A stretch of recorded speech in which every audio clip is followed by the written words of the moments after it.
2023 ত্রিপুরা বিধানসভা নির্বাচনে জয় পেলেও আত্মবিশ্বাসী হতে নারাজ রাজ্যের শাসক দল বিজেপি। লোকসভা নির্বাচনের আগেই পুনরায় বুথ শক্তিশালী করতে অভিযান বিজেপির।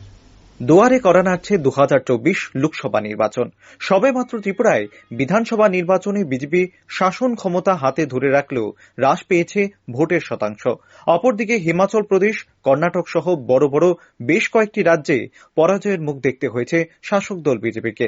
এই পরিবর্তিত পরিস্থিতিতে পুনরায় শাসন ক্ষমতা ধরে রাখার লক্ষ্যে আবারও মাঠে নেমে সংগঠনকে শক্তিশালী করার লক্ষ্যে প্রস্তুতি শুরু করে দিয়েছে ক্ষমতাসীন বিজেপি। শুধু ত্রিপুরা নয়, গোটা দেশ জুড়ে বুথগুলোকে শক্তিশালী করার লক্ষ্যে বুথ সশক্তিকরণ নামে বিশেষ কর্মসূচি হাতে নিয়েছে ভারতীয় জনতা পার্টি। লক্ষ্য একটাই, পুনরায় দিল্লির শাসন ক্ষমতা হাতে রাখা, আর তার জন্য পুনরায় শক্তিশালী সংগঠন তৈরি করা।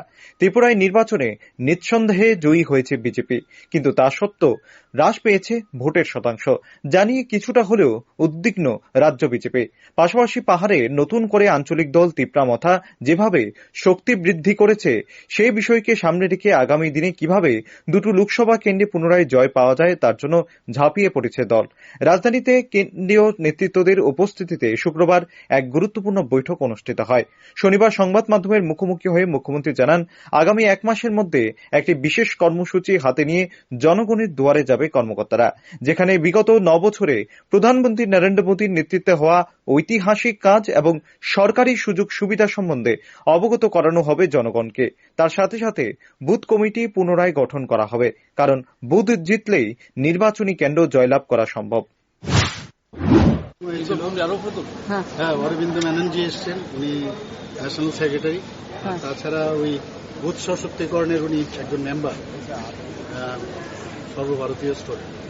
তো সেই বিষয়ে আগামী দিন আমাদের যে 30 তারিখ থেকে, এই মাসের 30 এবং পরের মাসের 30 তারিখ অব্দি এক মাসের একটা প্রোগ্রাম নেওয়া হয়েছে। দুটো জিনিস, সেটা হচ্ছে প্রধানমন্ত্রী যে 9 বছর ওনার যে শাসনকাল কমপ্লিট হচ্ছে, সেই বিষয়ে আমরা অনেকগুলো প্রোগ্রাম নিয়েছি, সেই বিষয়ে আলোচনা হয়েছে।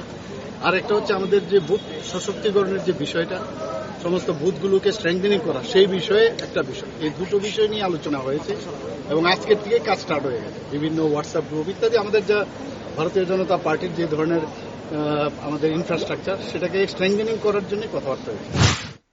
অন্যদিকে একটি বিষয় অত্যন্ত স্পষ্ট, আগামী 2024 লোকসভা নির্বাচন ততটা সহজ হবে না বর্তমান শাসক দল বিজেপির কাছে, কারণ হিমাচল, কর্ণাটক সহ একাধিক রাজ্যে বিজেপির হতাশাজনক ফলাফল এবং বিরোধীদের জয় জয়কার চিন্তায় রাখবে শাসক দলকে।